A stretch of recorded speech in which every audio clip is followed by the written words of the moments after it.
नमस्कार दोस्तों, आइए सुनते हैं भीष्म साहनी के द्वारा लिखी कहानी चीफ की दावत। शामनाथ और उनकी धर्मपत्नी को पसीना पोंछने की फुर्सत नहीं थी। पत्नी ड्रेसिंग गाउन पहने, उलझे हुए बालों का जूड़ा बनाए, मुंह पर फैली हुई सुर्खी और पाउडर को मले और मिस्टर शामनाथ सिगरेट पर सिगरेट फूंकते हुए फहरिस्त हाथ में थामे एक कमरे से दूसरे कमरे में आ जा रहे थे। आखिर 5 बजते बजते तैयारी मुकम्मल होने लगी। कुर्सियां, मेज, तिपाहियां, नैपकिन, फूल सब बरामदे में पहुंच गए। ड्रिंक का इंतजाम बैठक में कर दिया गया। अब घर का फालतू सामान अलमारियों के पीछे और पलंगों के नीचे छिपाया जाने लगा। तभी शामनाथ के सामने सहसा एक अड़चन खड़ी हो गई। माँ का क्या होगा? इस बात की ओर न उनका और न ही कुशल गृहिणी का ध्यान गया था। मिस्टर शामनाथ श्रीमती की ओर घूरकर अंग्रेजी में बोले, माँ का क्या होगा? श्रीमती काम करते करते ठहर गई और थोड़ी देर तक सोचने के बाद बोली, इन्हें पिछवाड़े इनकी सहेली के घर भेज दो। रात भर बेशक वहीं रहें, कल आ जाएं। शामनाथ सिगरेट मुंह में रखे सिकड़ी हुई आंखों से श्रीमती के चेहरे की ओर देखते हुए पल भर सोचते रहे। फिर सिर हिलाकर बोले, नहीं, मैं नहीं चाहता कि उस बुढ़िया का आना जाना यहाँ फिर से शुरू हो। पहले ही बड़ी मुश्किल से बंद किया था। माँ से कहें कि जल्दी ही खाना खा लें और शाम को ही अपनी कोठरी में चली जाएं। मेहमान कहीं 8 बजे आएंगे, इसे पहले ही अपने काम से निपट लें। सुझाव ठीक था, दोनों को पसंद आया, मगर फिर सहसा श्रीमती बोल उठी। जो वह सो गई और नींद में खर्राटे लेने लगी तो साथ ही तो बरामदा है जहाँ लोग खाना खाएंगे, तो इन्हें कह देंगे कि अंदर से दरवाज़ा बंद कर लें, मैं बाहर से ताला लगा दूंगा। या माँ को कह देता हूँ कि अंदर जाकर सोएं, नहीं बैठ ही रहें। और क्या, डिनर का क्या मालूम कब तक चले? 11-11 बजे तक तो तुम ड्रिंक ही करते रहते हो। श्यामनाथ कुछ खींच उठे, हाथ झटकते हुए बोले, अच्छी भली ये भाई के पास जा रही थी, तुमने यूं ही खुद अच्छा बनने के लिए बीच में टांग अड़ा दी। वाह, तुम माँ और बेटे की बातों में मैं क्यों बुरी बनूं? तुम जानो और वो जाने। मिस्टर श्यामनाथ चुप रहे। यह मौका बहस करने का नहीं था, समस्या का हल ढूंढने का था। उन्होंने घूमकर माँ की कोठरी की ओर देखा। कोठरी का दरवाजा बरामदे में खुलता था। बरामदे की ओर देखते हुए झट से बोले, मैंने सोच लिया है। और उन्हीं कदमों माँ की कोठरी के बाहर जा खड़े हुए। माँ दीवार के साथ एक चौकी पर बैठी दुपट्टे से मुंह सिर लपेटे माला जप रही थी। सुबह से तैयारी होती देखकर माँ का दिल धड़क रहा था। बेटे के दफ्तर का बड़ा साहब घर पर आ रहा है, सारा काम सुबीते से चल जाए। माँ, आज तुम जल्दी खाना खा लेना, मेहमान लोग 7:30 बजे आ जाएंगे। माँ ने धीरे से मुंह पर दुपट्टा हटाया और बेटे को देखते हुए कहा, आज मुझे खाना नहीं खाना है। तुम जो जानते हो, मांस मछली बने तो मैं कुछ नहीं खाती। जैसे भी हो, अपने काम से जल्दी निपट लेना। अच्छा बेटा। और माँ, हम लोग पहले बैठक में बैठेंगे, उतनी देर तुम वहाँ बरामदे में बैठना। फिर जब हम यहाँ आ जाएं तो तुम गुसल खाने के रास्ते बैठक में चली जाना। माँ अवाक सी बेटे का चेहरा देखने लगी, फिर धीरे से बोली, अच्छा बेटा। और माँ, आज जल्दी सो नहीं जाना, तुम्हारे खर्राटे की आवाज़ दूर तक जाती है। माँ लज्जित सी आवाज़ में बोली, क्या करूँ बेटा, मेरे बस की बात नहीं है। जब से बीमारी से उठी हूँ, नाक से सांस नहीं ली जा सकती। मिस्टर सामनाथ ने इंतजाम तो कर दिया, फिर भी उनकी उधेड़ बुन खत्म नहीं हुई। जो चीफ उधर अचानक आ निकला तो 8-10 मेहमान होंगे, देसी अफसर, उनकी स्त्रियां होंगी, कोई भी गुसल खाने की तरफ जा सकता है। शोभ और क्रोध में वो झुंझलाने लगे। एक कुर्सी को उठाकर बरामदे में कोठरी के बाहर रखते हुए बोले, आओ माँ, इस पर जरा बैठो तो। माँ माला संभालती हुई पल्ला ठीक करती उठी और धीरे से कुर्सी पर आकर बैठ गई। यूं नहीं माँ, टांगे ऊपर चढ़ाकर नहीं बैठते, यह खाट नहीं है। माँ ने टांगे नीचे उतार ली। और खुदा के वास्ते नंगे पांव नहीं घूमना, ना ही वो खड़ाऊ पहनकर सामने आना। किसी दिन तुम्हारी ये खड़ाऊ उठाकर मैं बाहर फेंक दूंगा। माँ चुप रही। कपड़े कौन से पहनोगी माँ? जो है वही पहनूंगी बेटा, जो कहो पहन लो। मिस्टर श्यामनाथ सिगरेट मुंह में रखे फिर अध खुली आंखों से माँ की ओर देखने लगे और माँ के कपड़ों को सोचने लगे। श्यामनाथ हर बात में तरतीब चाहते थे। घर का सब संचालन उनके अपने हाथ में था। खूंटियाँ कमरों में कहाँ लगाई जाएं, बिस्तर कहाँ पर बिछे, किस रंग के पर्दे लगाए जाएं, श्रीमती कौन सी साड़ी पहने, मेज किस साइज की होनी चाहिए, शामनाथ को चिंता थी कि अगर चीफ का साक्षात माँ से हो गया तो कहीं लज्जित ना होना पड़े। माँ को सिर से पांव तक देखते हुए बोले, तुम सफ़ेद कमीज और सफ़ेद सलवार पहन लो माँ, पहन के आओ तो जरा देखूं। माँ धीरे से उठी और अपनी कोठरी में कपड़े पहनने चली गई। यह माँ का झमेला ही रहेगा। उन्होंने फिर अंग्रेजी में अपनी स्त्री से कहा, कोई ढंग की बात हो तो भी कोई कहे, अगर कहीं कोई उल्टी सीधी बात हो गई तो चीफ को बुरा लगा और सारा मजा जाता रहेगा। माँ सफ़ेद कमीज और सलवार पहनकर बाहर निकली। छोटा सा कद, सफ़ेद कपड़ों में लिपटा हुआ छोटा सा सूखा हुआ शरीर, धुंधली आंखें, केवल सिर के आधे झड़े हुए बाल पल्ले की ओट में छिप पाए थे। पहले से ही कुछ कम कुरूप नजर आ रही थी। चलो ठीक है, कोई चूड़ियाँ उड़ियाँ हों तो वो भी पहन लो, कोई हर्ज नहीं। चूड़ियाँ कहाँ से लाऊं बेटा, तुम तो जानते हो सब जेवर तुम्हारी पढ़ाई में बिक गए। यह वाक्य शामनाथ को तीर की तरह लगा। तिनक्कर बोले, यह कौन सा राग छेड़ दिया माँ, सीधा कह दो नहीं है जेवर, बस। इसे पढ़ाई वढ़ाई का क्या ताल्लुक है, जो जेवर बिका तो कुछ बनकर ही आया हूँ, निरा लंडूरा तो नहीं लौट आया। जितना दिया था उससे दुगना ले लेना। मेरी जीभ जल जाए बेटा, तुझसे जेवर लूंगी। मेरे मुंह से यूं ही निकल गया, जो होते तो लाख बार पहनती। 5:30 बज चुके थे। अभी मिस्टर शामनाथ को खुद भी नहा धोकर तैयार होना था। श्रीमती कब के अपने कमरे में जा चुकी थी। शामनाथ जाते हुए एक बार फिर माँ को हिदायत करते गए, माँ रोज की तरह गुमसुम बन के नहीं बैठी रहना। अगर साहब इधर आ निकले तो कोई बात पूछे तो ठीक तरह से जवाब देना। मैं ना पढ़ी न लिखी, बेटा मैं क्या बात करूँगी, तुम कह देना माँ अनपढ़ है, कुछ जानती समझती नहीं है, वह नहीं पूछेगा। 7 बजते बजते माँ का दिल धक धक करने लगा। अगर चीफ सामने आ गया और उसने कुछ पूछा तो वो क्या जवाब देगी। अंग्रेज को तो दूर से ही देखकर घबरा उठती हूँ, अंग्रेज को तो दूर से देखते ही घबरा उठती थी। यह तो अमेरिकी है, ना मालूम क्या पूछ बैठे, मैं क्या कहूँगी। माँ का जी चाहा कि चुपचाप पिछवाड़े विधवा सहेली के घर चली जाए, मगर बेटे के हुक्म को कैसे टाल सकती थी।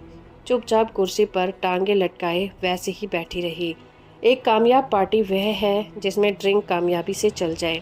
शामनाथ की पार्टी सफलता के शिखर को चूमने लगी थी। वार्तालाप उसी रॉ में बह रहा था जिस रॉ में गिलास भरे जा रहे थे। कहीं कोई रुकावट नहीं थी, कोई अड़चन नहीं थी। साहब को विस्की पसंद आई थी, मेम साहब को पर्दे पसंद आए थे, सोफा कवर का डिज़ाइन पसंद आया था, कमरे की सजावट पसंद आई थी। इससे बढ़कर क्या चाहिए।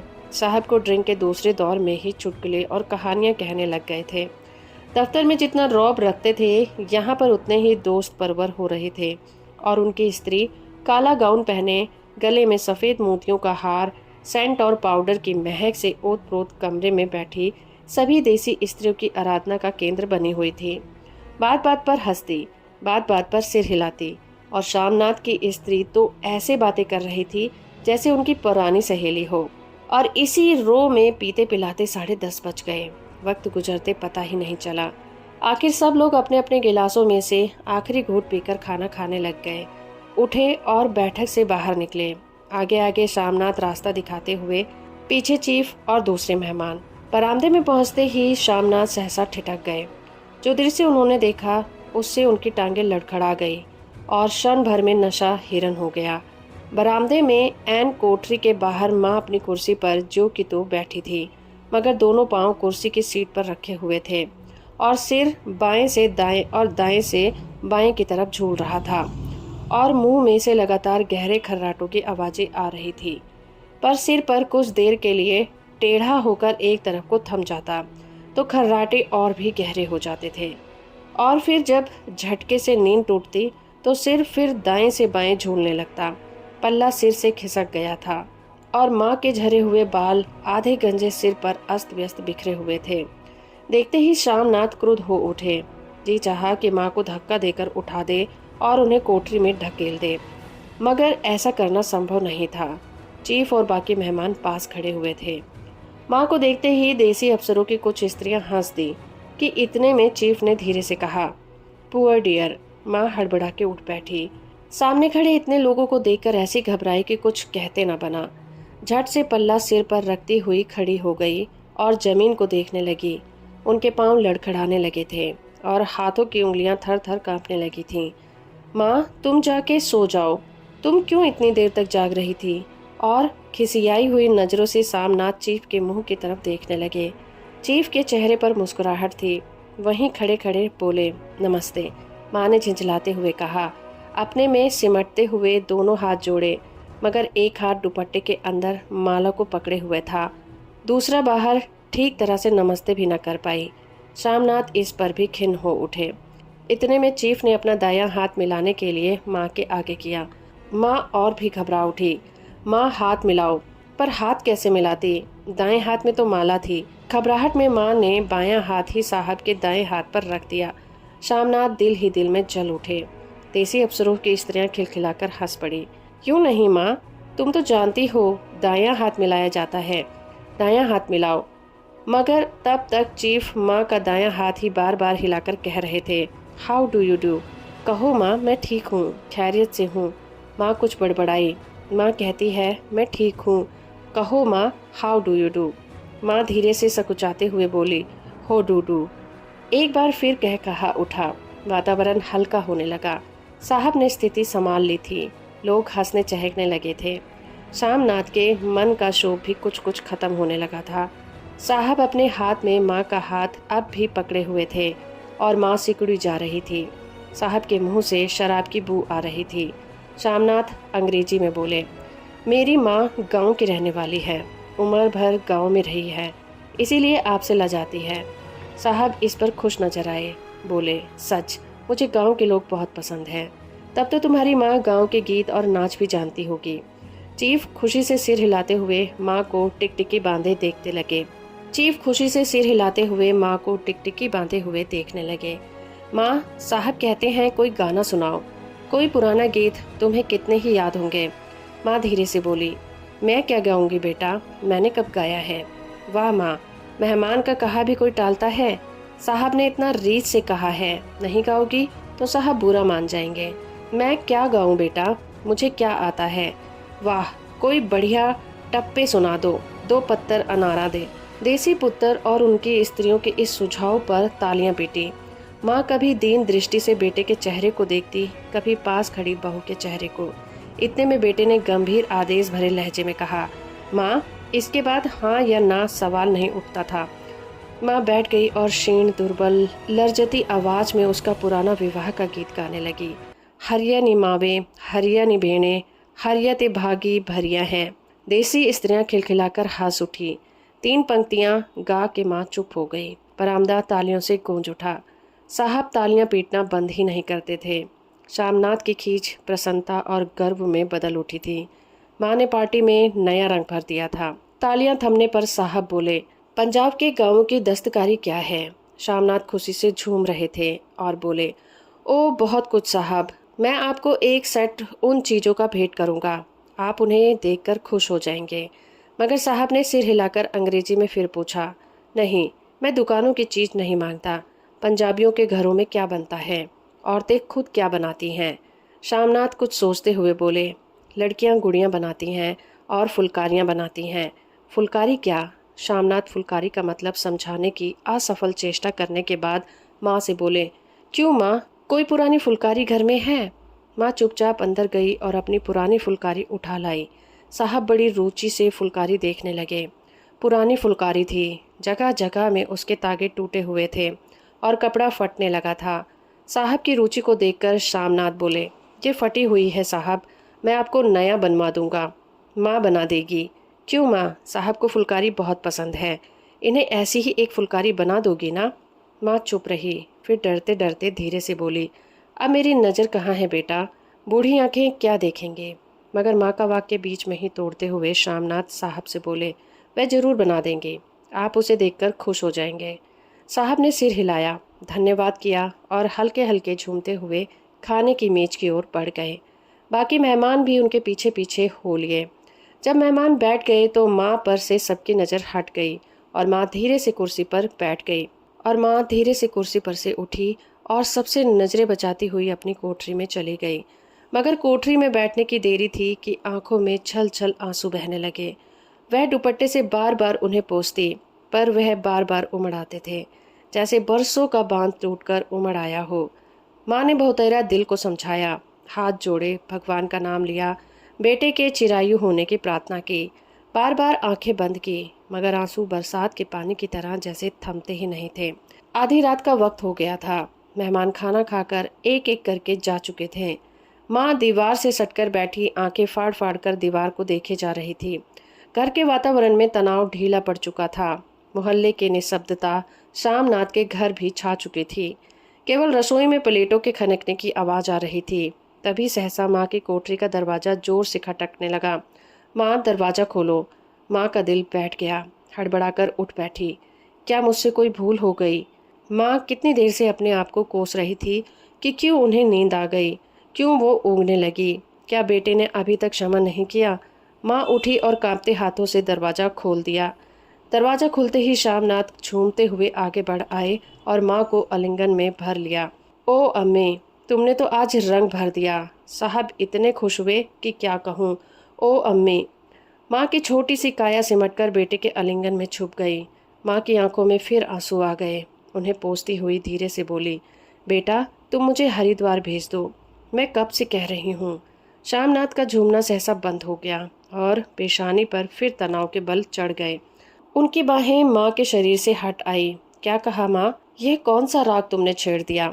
शामनाथ का क्रोध बढ़ने लगा था। बोलते गए, तुम मुझे बदनाम करना चाहती हो ताकि दुनिया कहे कि बेटा माँ को अपने पास नहीं रख सकता। नहीं बेटा, अब तुम अपनी बहू के साथ जैसा मन चाहे रहो। मैंने अपना खा पहन लिया। अब यहाँ क्या करूँगी? जो थोड़े दिन जिंदगानी के बाकी हैं, भगवान का नाम लूंगी। तुम मुझे हरिद्वार भेज दो।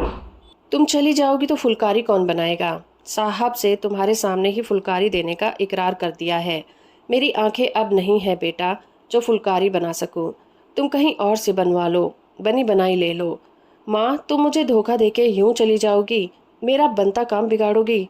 जानती नहीं, साहब खुश होगा तो मुझे तरक्की मिलेगी। माँ चुप हो गई। फिर बेटे के मुंह की ओर देखते हुए बोली, क्या तेरी तरक्की होगी? क्या साहब तेरी तरक्की कर देगा? क्या उसने कुछ कहा है?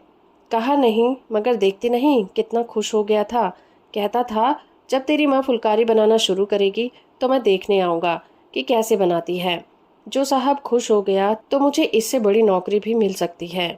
मैं बड़ा अफसर बन सकता हूँ। माँ के चेहरे का रंग बदलने लगा। धीरे धीरे उनका झुर्रियों भरा मुंह खिलने लगा था।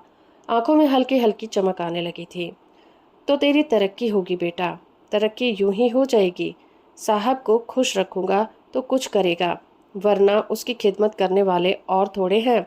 तो मैं बना दूंगी बेटा, जैसा बन पड़ेगा बना दूंगी। और माँ दिल ही दिल में फिर बेटे के उज्जवल भविष्य की कामनाएं करने लगी। और मिस्टर शामनाथ, अब सो जाओ माँ, कहते हुए तनिक लड़खड़ाए हुए अपने कमरे की ओर घूम गए। तो अभी आप सुन रहे थे भीष्म साहनी के द्वारा लिखी कहानी चीफ की दावत। उम्मीद करती हूँ मेरा ये प्रयास और ये कहानी आपको अच्छी लगी होगी। इसी तरह की वीडियो को देखने के लिए आप हमारे चैनल को सब्सक्राइब कर सकते हैं। धन्यवाद।